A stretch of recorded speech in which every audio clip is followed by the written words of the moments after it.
Thank you so much for joining me. This is Harriet Kimmick with Down to Earth, the show in which we talk about the issues that matter. And today on our show, we're going to talk about rising temperatures in America are killing people. We're going to talk about climate change, that subject that nobody wants to talk about, but is affecting everybody. And we're going to talk about it in terms of new research that shows how heat related deaths are killing more people in America than any other weather event combined. And it's something to think about and talk about because here in America, when we talk about climate change, we tend to look at it through the lenses of it's happening in other parts of the world. We watch news reels and we think that this is happening in Africa, in Asia, they're having tsunamis, they're having earthquakes. Such as things are not happening in America. But what we've discovered about climate change is that it's dynamic. Climate change impacts each region, not in a uniform, unilateral way, but that is specific to that region. And so today we're going to talk about that because I think it's something to think about because there is an intersection of climate change and poverty and homelessness. Poverty brings homelessness. Climate change is affecting, like everything else in life, is affecting the most vulnerable. So today we're going to delve into this. But what a weekend this has been. I mean, over the weekend, Friday night, we learned we lost Chadwick Boseman. He played Black Panther. Yeah, he played the black superheroes of the Marvel comics. And what a life-changing event that has been. And then just yesterday, we learned we lost a former basketball star, Cliff Robertson. In fact, he played here in Detroit for the Detroit Pistons. So there we go again. And my daughter tells me they were watching the Video Music Awards last night. And she said there was a parade of artists whom we have lost this year. And she says the number is significantly higher than it was at this time last year. And that did not include people like Kobe Bryant. They were just focused on musical artists. So 2020 is proving to be the year of the Twilight Zone. We can say that, right? Quite the year. We've seen significant weather events here in the US. In fact, we're being impacted by one right now. We just came through Hurricane Laura that affected some parts of Louisiana and Texas, and storm surges have rendered people homeless. And we got to look at these things because, in the words of Bill Gates, heat emissions all over the planet from our modern lifestyles are contributing to climate change. And I don't know what more do you need to know? What more do some people need to hear to understand the science of it? In much the same way, the same people who reject the science behind climate change are the same people who reject the science behind the COVID-19 virus. They just simply refuse to believe that there was a virus that could kill, as if our ancestors didn't experience viruses in their lifetimes that cut them off. And what makes you think that we wouldn't have a virus in our lifetime that would do the same thing? It's the same mentality. And the continued rejection of the science behind climate change is not helping anybody. In fact, it is contributing to more damage because the longer we remain intransigent on this issue and do not take steps to prevent further damage from happening, is the worse it's going to get. It's like anything else. They tell you during Hurricane Laura, they told people, leave the area. People said, I'm not going anywhere. I said, okay. Well, put your name and next of kin information in a Ziploc bag and keep it with you because they anticipated the storm surge would come in. When it was all said and done, there was 17 feet of water. They have not finished quantifying the damage because it's a Trump area. It's filled with Trump supporters. He doesn't want the rest of his base to see how bad it is. So again, another life event that impacts people is being politicized because it's not popular in an election year. This is the intersection of poverty and homelessness and climate change. Why? Because when climate change brings rapid weather phenomena, what it does is it renders the most vulnerable helpless. I used to think that Seriously, seriously, this is between me and you. Don't tell anybody else. I used to think that I got a kick out of living in Michigan. You know what I used to say?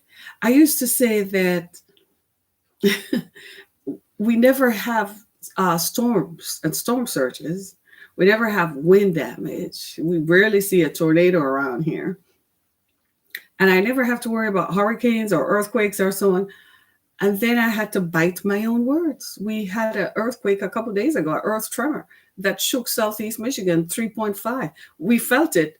I heard a rumble. I hope I'd never hear another earthquake in my entire life because I thought it was a car crash somewhere. I thought somebody's house exploded because it was such a deep rumble. No, it was an earthquake at 3.5.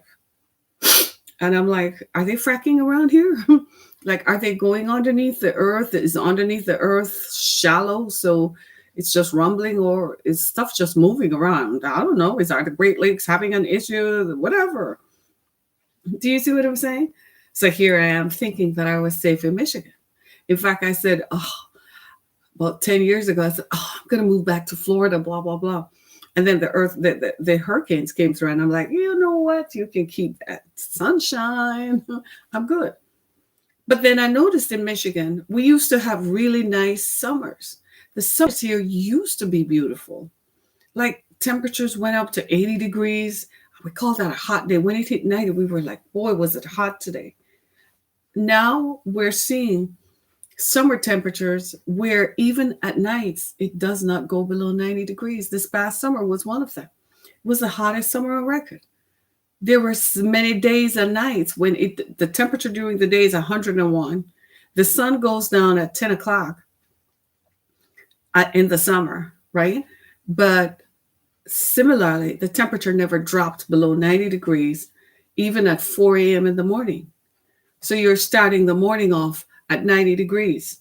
My air conditioner went balloon. Climate change is real, even here in the Midwest, somewhere I never thought would be impacted by that. So let me dive into this and give you some statistics, just a little bit about what we're seeing. We're talking about rising temperatures in America are killing people. And we want to talk about it because this study we looked at focused specifically on Phoenix, Arizona, right in the seat of Maricopa County. It is now called the hottest county in the U.S. And Phoenix is described as the fourth largest, hottest city in America. It is incredible what's been going on there because Phoenix happens to be where a lot of snowbirds from northern climates trek down from October, right? October to November, and they don't come back until April. Snowbirds from Canada and from the northern parts of the US, people who are retired and who have the affordability of having a second home somewhere warmer so they can spend their winters somewhere warm without having to, live in the cold and polar vortexes like some of us are. Right? Some of us are confined to living in the north because of jobs, right? And some of us are confined to living in the north because we have children here, right? So we can't afford to not be here. So, but for snowbirds who are retired, their children are grown, they're probably just have grandchildren, they can go back and forth. But what we're seeing in Maricopa County in Phoenix, Arizona, is that rising temperatures are staying warmer longer. It's the same thing we're experiencing here in Michigan. I mean, we've had the wildest springs ever. We haven't had a good spring in a long time. It just seems to go from winter straight in. We don't have that in-between period when you can do without wearing boots, right? And you can know it's either still cold and then it just suddenly goes hot, like this past spring. We didn't have a spring. The pandemic was going on, but we didn't have a spring. Before you knew it, we were smack in the middle of summer. Now imagine that we're coming from winter. You've got to understand, we're coming from winter here in Michigan. Winter here in Michigan is defined as temperatures below 40 degrees. Let's just start there. When it drops below 40, yeah, it's cold. For most of us, 40 degrees, some people still wear, sandals. Most of us at 40 degrees, we're wearing boots and stuff, right? Just to keep warm, may not have on a heavy jacket, but have on some sort of outerwear. So winter here starts below 40 degrees. But nowadays, we're seeing winters here in the Midwest where we have extended periods of extended cold. We're having extended periods, days when it's not even safe to go outside, that you worry about even your car parked in your driveway. You worry about you pack away your lawn equipment. You don't let your pets out. You take up all your pool furniture. You take up all of your deck furniture because it's so incredibly cold. We're talking about negative 10 degrees. It's negative 10. Now you have to start asking yourself, is the house going to pop? Like, are our buildings and structures built to withstand those kinds of extremes in temperature? We have to ask ourselves that. Are our cars built that maybe they can do 20 degrees? Maybe they can do 30 degrees, but are they built for 20 below zero? Are they built for where the wind chill feels like negative 35? This past winter, my youngest daughter was still in high school, and she was a senior in high school. And I'm like, you ain't going nowhere. It's negative 27 out there. You ain't standing up nowhere. I'm like, heck no, you're not. You're learning from home today. And she's like, Mom. And I'm like, yeah, I know you're a senior, but you're still my kid. They called it a senior. What is it called? A senior quick day or something, right? Where the seniors just stay home. But that is Michigan, and we're in the upper Midwest. We're in the Midwestern part of the country, surrounded by lakes, and yet we're seeing the effects of climate change, something I never thought would happen. There were so many days this past summer when I wouldn't go out at all. I never went out of my house until after the sun went down, which was close after 9:30. And I had to go water. You have to go make sure your plants are watered and so on. I kid you not. It makes you start wondering, right? And this is Michigan. Now, what happens in Maricopa County, Arizona, where Phoenix sits? What happens there? I've been thinking about that, and I've found myself wondering, if we're experiencing such heat, then places in the country that traditionally experience high heat, how are those spaces coping? Well, here comes a report that I read on AZ Central. And this report is done from the context of climate change. I know it's not popular, especially amongst Republicans, especially amongst people who politicize events. I know the science just fails some people. Some people just don't want to think about the science. They just don't want to think about what it means and what science means. I don't know how you live in a world without science when we ourselves are a scientific being. I mean, you need to just ask yourself, how do you drink coffee? And then later you want to pee. And when you pee, it doesn't look like the coffee that you drink. You need to ask yourself, what kind of scientific process goes on in your body that makes the liquid come out of your body that doesn't look like how it went in? How do you sit down and eat a bowl of green vegetables and red colored vegetables like carrots? And you sit down and eat that, but when it's coming out, it looks brown. You need to ask yourself, what kind of scientific processes take place in your body? How does your body know to grow from the time you stepped out of your mother's womb until you achieve your majority? How does your body know when to stop growing? How come we don't grow beyond a certain height? We say it's genetics, but how does your body know that? That sounds like science to me. So I fail to understand how you as a human being cannot explain the process of life and death. How a man and a woman get together, have sex, sperm comes out of the man, goes into the woman's vagina, and boom, she gets pregnant, becomes pregnant, and carries a whole other human being in her body. 9 months later, that baby knows to come out of her body. And that baby does not stop growing until it reaches the time that it's no longer supposed to live. You need to ask yourself, what is the scientific process in that? How does your body know? How does your heart know to not stop beating? How does your brain know to tell the body, don't stop beating, let everything function as if you are still 18 years old? As for me, I'm forever 28. That's my story, and I'm sticking to it. Yeah. How does my body know how to do that? How does my body know that I need sleep and that I must get restorative sleep? How does my body know? That's the science that you need to pay attention to. And that's the science that a lot of people won't pay attention to, so they cannot accept that there is such a thing as climate change. Let me break it down for you. Let me break down what's climate changes. And if you don't believe me, there's a guy named Bill Gates. He's a very rich man, made a lot of money from selling computers and computer software, right? Very rich, really has no investment in this because he's made his money already, right? So when he takes on a project, he's taking it on because he thinks he can make a difference based on his power and his wealth and his position of visibility. Let's just accept that, because some of us, we seem to not think at all. So Bill Gates decided to look at, and he wasn't looking at America.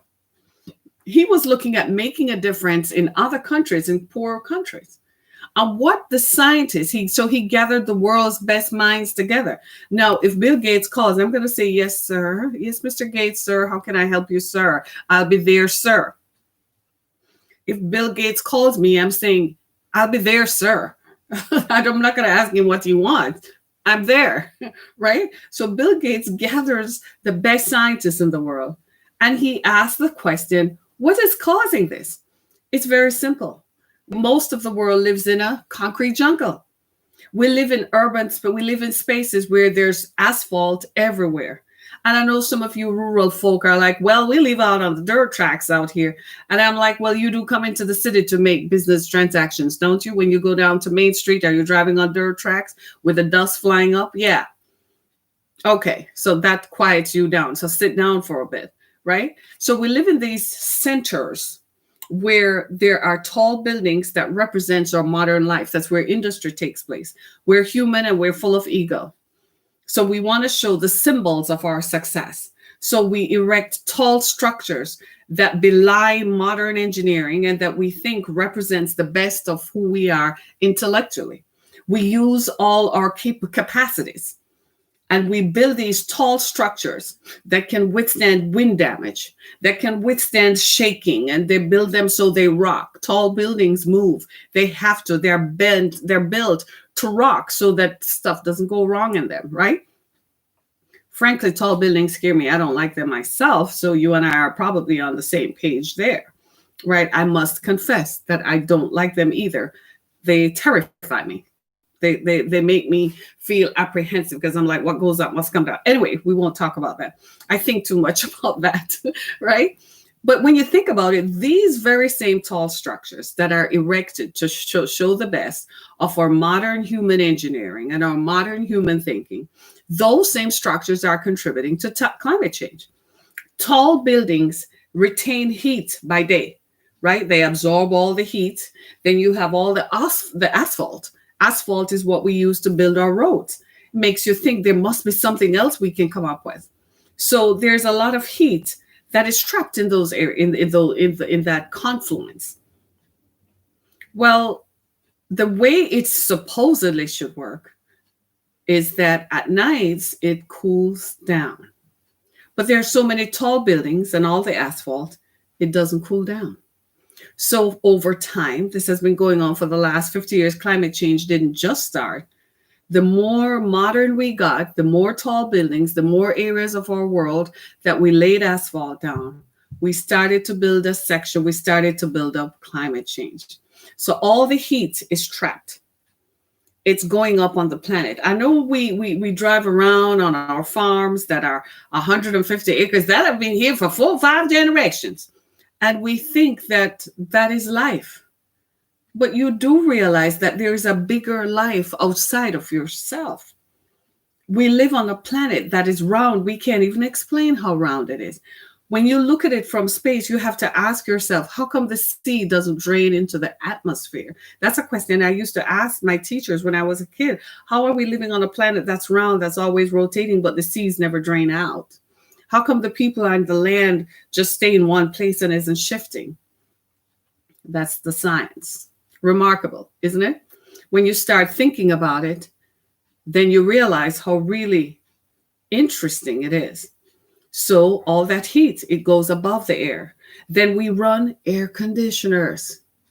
Then we drive our cars that emit emissions. You know, something that legislators don't like, because it makes industry have to spend more money on making sure the cars we drive are cleaner so that when it doesn't go up in the atmosphere and emit carbon monoxide, that it does not emit something that becomes damaging to us. Yeah, that happens. I see. I see. No, you get it. So all of that is the contributing factor to why we are having extreme heat. In Maricopa County, I'm just going to read you by the numbers. The numbers don't lie. It's just like right now, you can deny all you want that coronavirus exists, but 183,000 people have died since March from the coronavirus. Today is August 31st. In the city of Detroit, Michigan, we just concluded a memorial for the number of persons who have died from coronavirus in the city of Detroit. So go ahead and say the coronavirus doesn't exist. These people were living with their pre-existing conditions of diabetes, high blood pressure, cancer, whatever it was that they had. They lived with them and were being treated for them until the coronavirus came. So people like to say, well, they would have died anyway because they were sick. They were managing their conditions. Coronavirus came and it killed them. I know you don't like to hear it. Well, it's the same thing we're dealing with right now. The numbers don't lie. So you can dismiss the coronavirus until it hits your town, your county, your city.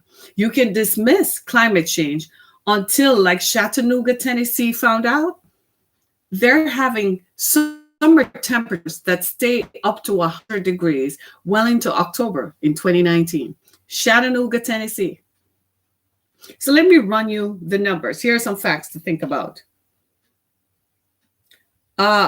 Phoenix at 104 degrees is the hottest big city in the U.S. Listen to this. They examined deaths in Maricopa County, Arizona, between 2009 to 2019. Again, the numbers don't lie.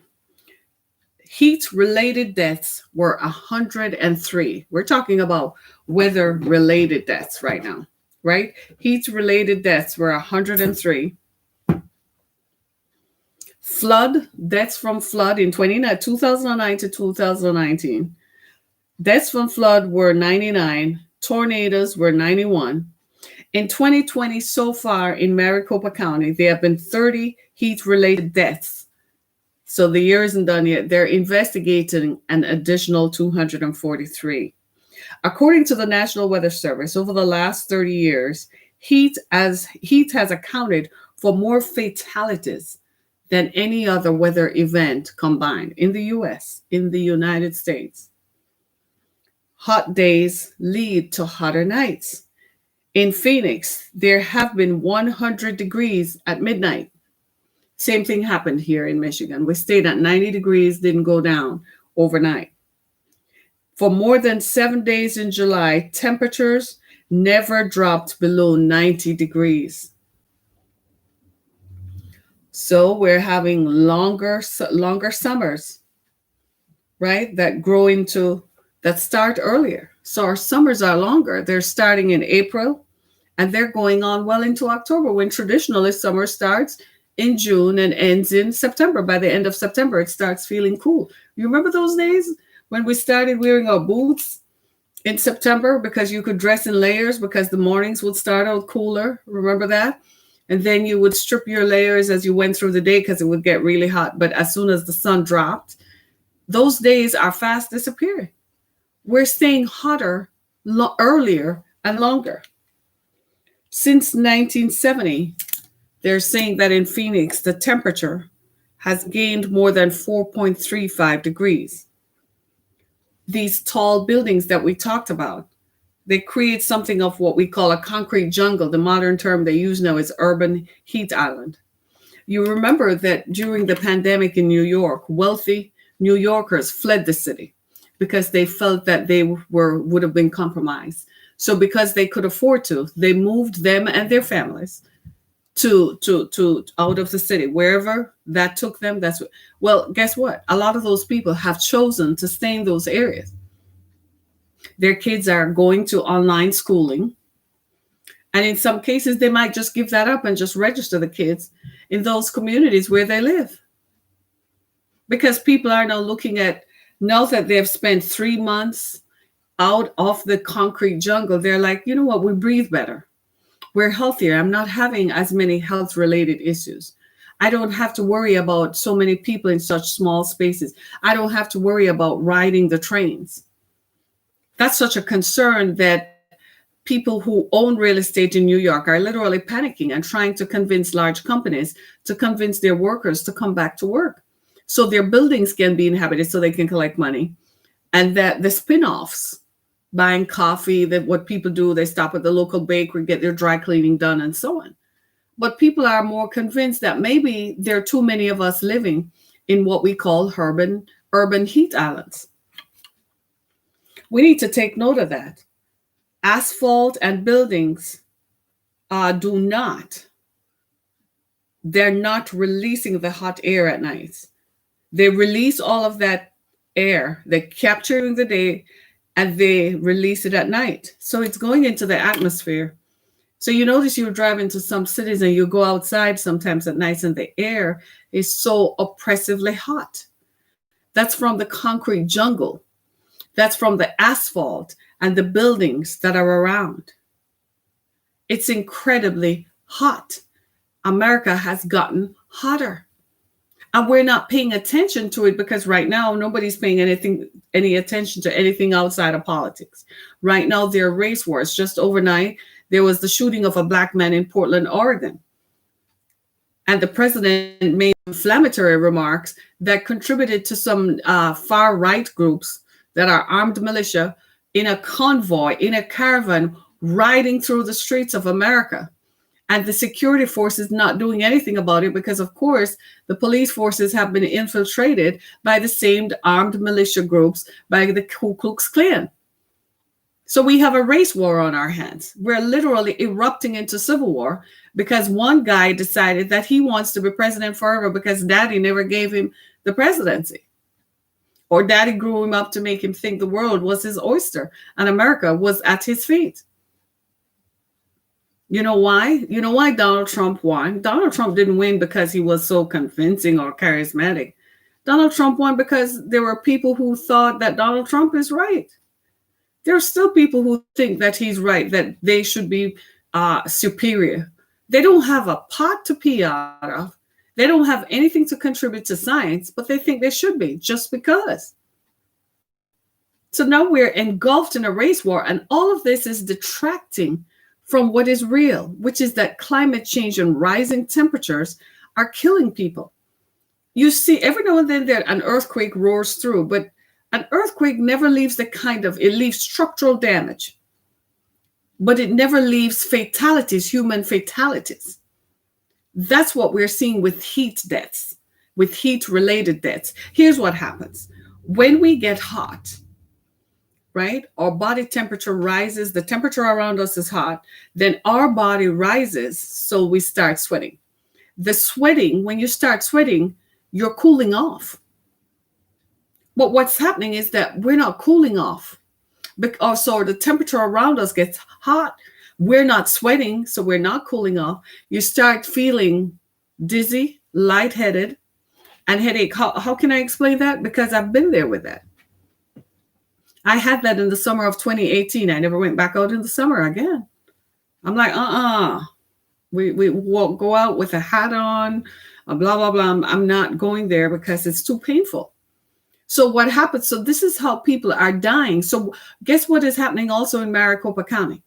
The heat-related deaths are among the elderly and the poor, people who can't afford air conditioning. In one story we read, this man had delayed fixing his air conditioning because he frankly didn't have the money. You know, air conditioners in Maricopa County are probably high premium, higher than what we would pay for here in the Midwest because it's in high demand. So the poor and the elderly, this is what I refer to as the intersection of poverty, homelessness, and climate change. People who are poor and who are homeless are most likely to die from heat-related deaths. because when the temperatures rise and the body does not cool down and you become dizzy and lightheaded, if you do not receive medical attention within 24 hours, you are most likely to expire, because the heart starts beating, the liver starts beating, and every organ in your body starts working overtime to help you recover. And then they conk out, they just go out. That's how dangerous heat-related deaths are. It makes you wonder that in another time, when our ancestors didn't have the science to, as we have now in retrospect, and the science to collect all the data and study it, you wonder some of those folks who died might have died from heat-related deaths. And we've got to be able to look at in what ways can our modern life impact this and change it? In what ways can our modern circumstances, in what ways can modern technology save this? Surely there has to be a better way to deliver cool air during summer months. Surely here in the Metro Detroit area, there are what we call cooling centers. Most places in the country have them. Cooling centers where people can go in and be cooled. But how efficient are those? We've seen with the coronavirus that was not a good idea. That's what you call a petri dish. A petri dish for large groups of people to congregate and breathing the same air, all talking at the same time. Stuff is going to fly off, and more than likely it's a COVID virus. I kid you not. I'm one of those people who have always wondered about that. I've never liked large crowds and people shouting and carrying on. I always kind of wondered about that. Always kind of didn't like enclosed spaces, right? Phoenix is the fourth fastest warming city in the US. The average summer temperature in Phoenix is 106.1. That's not normal. Here's another thing to look at. Some other stories that we're watching, some other cities, Burlington, Vermont. Imagine that. That's in the Northeast. Helena, Montana. How come? Helena, Montana is warming up? Yes. Helena, Montana, Burlington, Vermont are among the top 10 fastest warming cities in the US. Listen to this. Chattanooga, Tennessee was 10 degrees above normal, where summer stretched into fall at temperatures of over 100 degrees. Minneapolis, Minnesota is the coldest large city in the US. But guess what? At 104 degrees, it has become the hotspot of one of the hottest big cities in the US. Minneapolis, Minnesota, where they have covered walkways across the street. So during winter, if you have to go across the street, you don't have to walk in the cold. Imagine that. We've got to think about climate change and its impact on the human psyche. We've got to think about climate change as it relates to how do human beings cope. Like everything else in life, the people at the bottom 70%, the bottom 98% endures and suffers the worst of any economic crisis and now any weather crisis. Rich people will always go to different spots, but because of their wealth, they have what? Mobility. So they're able to get up and go to another city. So when one city gets too hot during the summer, they move to another place where they have a home and they can function just as well because they have mobility. They have the ability to take a plane. They have the ability to have private jets. They have the ability to drive wherever they need to. So in the past, what we have done is focus on, well, if a lot of wealthy people live there, then maybe I can get a job there. There are some places in America that are fast going to become deserts. Look at what's happening in Nevada. Death Valley, anybody, where the temperature has always been high. Well, you can imagine climate change there. You can imagine what the temperature is there. Look at what's happening in California. What we're seeing in California is climate change. Rising temperatures are causing wind to move across the state when the Santa Ana winds come over like they will in a few months. Climate change is real.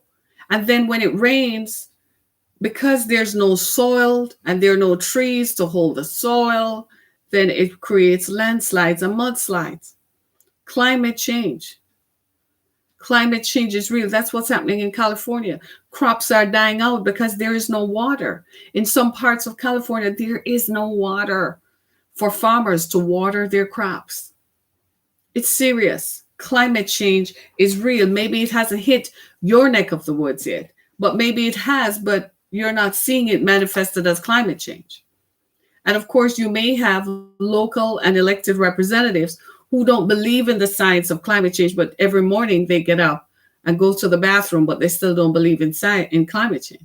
It's a miracle that you drank a whole quart of whiskey last night and you woke up this morning and are still able to function. That's some serious science, my dude. Think about that. It's not going to last forever, though. Okay? It will wear you down eventually. But this is something that we must pay attention to because it's happening. Like I've told you my story. I've lived in Michigan almost 20 years now. And I've seen firsthand how climate change. We used to have the most beautiful summers. The sky was blue, and when it got up to 85, that's a hot day. 87, that's a hot day. We got up to 90. Wow, we're real summer like the rest of the country. All 6 weeks of summer.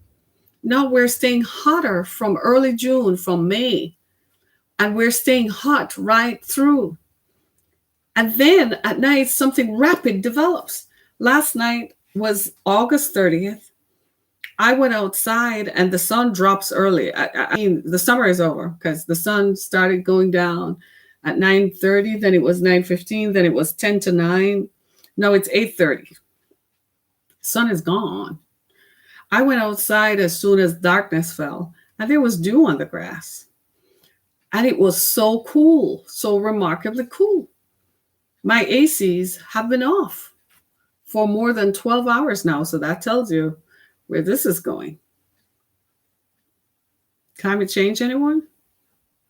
We got to think about that. So at this intersection we find ourselves is where we find ourselves wondering what are the policies that any government, whoever is running for the two people running for power right now to become president, what will their administration do about these crises?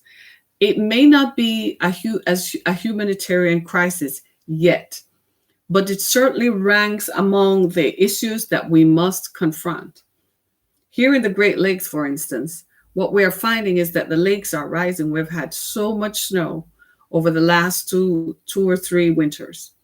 And combined with that, we've had really wet spring and wet summer, like it just gets wet. So all that water has accumulated in the lakes around here that is affecting people's property values. We've had places in Michigan where people have had to be evacuated because their homes literally have crumbled into the lake. Coastlines are moving and disappearing. Climate change is real. Now, lakes scare me. Any body of water scares me, especially those that are big. Outside of my bathtub, I don't really believe in that, right? So I like a pool for the aestheticness of it and the aesthetic appeal, but that's about it for me, right? But when you look at lakes, a lake is just a basin with water in it. That's what a lake is. It's just a deep basin with water in it. So where's the water going? Does it leak somewhere? Does it go into somewhere? I hope so. So the snow comes and it melts. It just stays in the lake.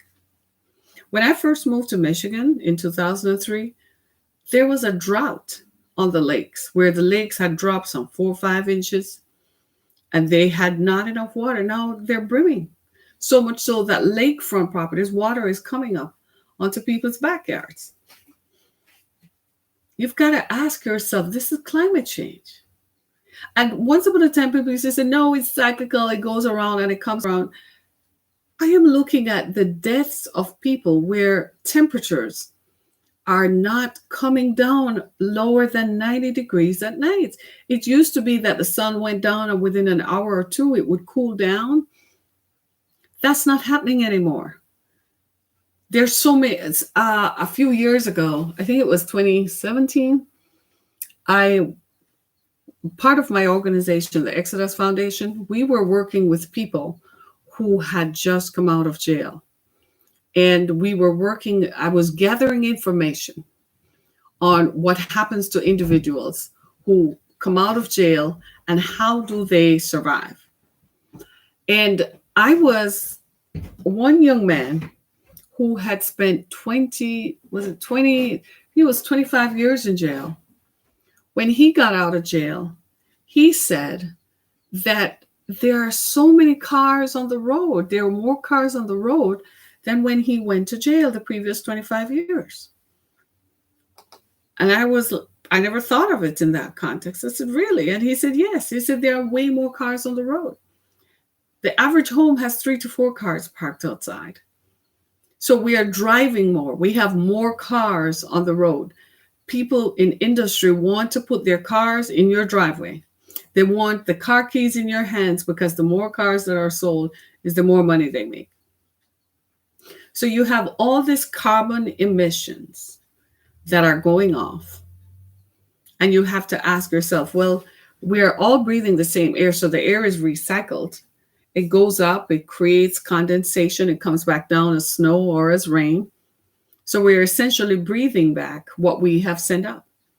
And when you start looking at that as a cycle and within the ramifications of the natural processes, I guess then it's easier for you to understand what we refer to as parts of it. This is just one part of climate change. There are other parts to climate change that we haven't talked about. For instance, why are in the northern part of the world, why the ice is melting? Because the whole planet, the whole world is warming up. And the further south you go, naturally, the worse it gets. Naturally, that is where the intersection of poverty takes place. Because in poorer countries, just like we see in poorer neighborhoods here in the US, where climate change impacts people, it happens in poorer countries. Initially, that was the focus. We never thought it could happen here. We thought, well, America is in the northern hemisphere. We get cool all the time. So even Phoenix, they get cool eventually. What's the big deal? But now we're seeing where we're having longer summers. And that is of concern to us. If that doesn't bring a halt to you, I don't know what will. What will make you be convinced that this is something to look at? You have to see the data for yourself. You have to read it for yourself. You have to stand on your mountain in Appalachia or wherever you come from, in the hills of Portland, in the hills of Oregon, in the hills, and you feel so way out. You have to stand on your mountain and see your whole being, your whole life, and everything your generations have stood for slide down the mountain to understand what climate change is. When people don't have money and are too poor, and they have to choose between eating and keeping the lights on, and they have to choose between eating and getting their medications, that's poverty.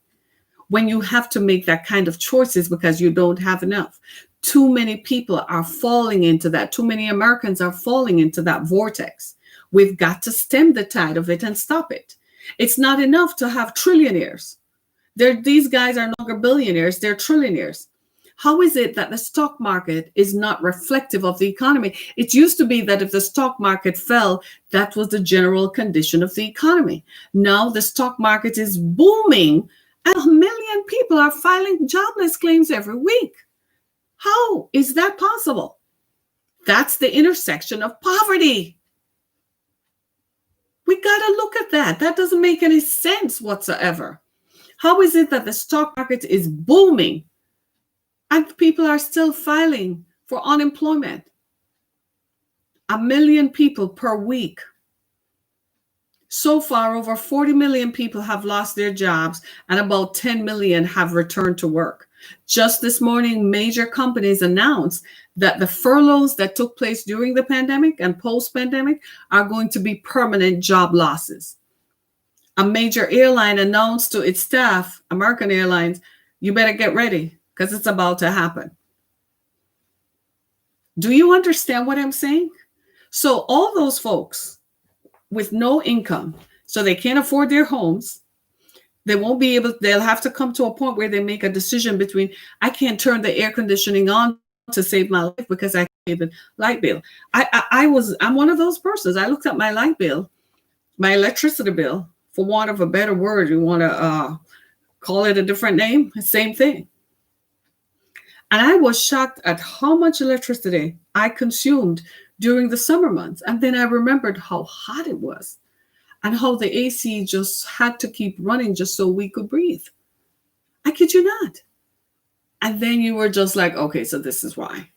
It wasn't like you were using more electricity to cook or you were using more electricity to run the water heater. No, it's that it was hot. You needed the electricity to keep the air conditioners going. That's the intersection we're talking about. That's exactly where you and I intersect with climate change. And this is just going to continue.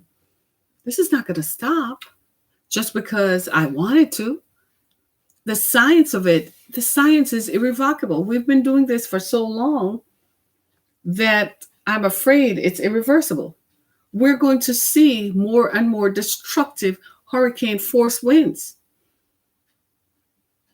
You remember earlier in the pandemic, we had a plague of locusts that was coming from Africa and it just went around. Then there was the black dust that just went around the whole planet until it disappeared. It just went round and round and round. We got to understand that what one nation does on one side impacts everything else on the other side.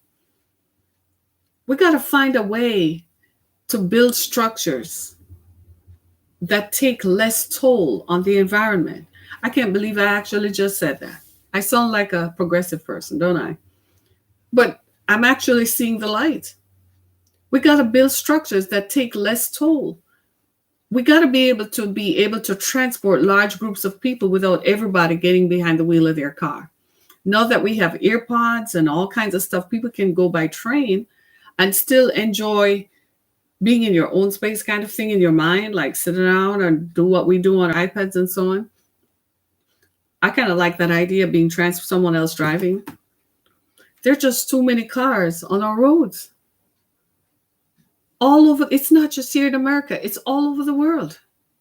We have these huge concrete structures and these huge networks of roads to accommodate our travel, to accommodate our desires to be mobile and to not stay in one place. It's almost as if the human race is running towards its own extinction, not by design, not because that's our goal, but because we so want to be in charge of ourselves. Climate change is proving to us that it is in charge, and we better get with it. We better get with it and get on it really quickly. Because climate change, as we have found, does not care about whom it impacts. If you live in a multi-million-dollar mansion in California, it will just as soon take it down the hill, as well as if you live in Maricopa County, Arizona, without air conditioning, in the middle of a summer of 106.1 degrees daily, and over 90 degrees at nights. Surely, after a while, something is about to go kaboom. My name is Harriet Kemick. Thank you so much for joining me. This has been another edition of Down to Earth. In this edition, we examined rising temperatures in America are killing people. Literally, not figuratively, but literally. Go to my website, harrietkemick.com, as well as visit my pages on Spotify, Apple Podcasts, Breaker, Google Podcasts, and wherever your favorite podcast platform is, as well as you can stream me on iHeartRadio, whether from the comfort of your living rooms, through your sound systems, or if you just want to listen to it. My name is Harriet Kemick. My book, Through the Fire, is available on Amazon.com. Thank you so much, everybody. Be blessed.